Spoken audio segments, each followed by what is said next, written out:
Test کے آخری دن New Zealand کے 319 رنز کے تعاقب میں پاکستان نے دوسری اننگ میں 9 وکٹ پر 304 رنز بنائے۔ پاکستان کو جیت کے لیے 15 رنز اور نیوزی لینڈ کو 1 وکٹ درکار تھی، تاہم آج کی اننگ کے 3 اوورز قبل ہی امپائر نے کم روشنی کے باعث میچ ختم کر دیا۔ 4 سال بعد ٹیم میں واپس آئے سرفراز احمد نے شاندار سنچری کی اور 118 رنز بنا کر پاکستان کی جانب سے نمایاں رہے۔ سرفراز کی شاندار پرفارمنس پر جہاں ساتھی کھلاڑیوں نے ان کی تعریف کی، وہیں پاکستان کرکٹ بورڈ کی عبوری سلیکشن کمیٹی کے سربراہ اور سابق کپتان شاہد افریدی نے بھی سرفراز احمد کو داد دی۔ سوشل میڈیا پر جاری بیان میں شاہد افریدی نے لکھا، کیا بہترین ٹیسٹ ہوا، دونوں ٹیموں میں سے کوئی بھی جیت سکتی تھی۔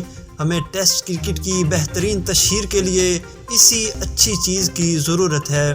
انہوں نے سرفراز احمد کو شاندار سنچری بنانے پر سراہتے ہوئے کہا کہ 4 سال بعد ٹیم میں واپس آ کر دونوں میچز میں شاندار کارکردگی دکھانا آپ کے ٹیلنٹ اور قابلیت کی عکاسی کرتا ہے۔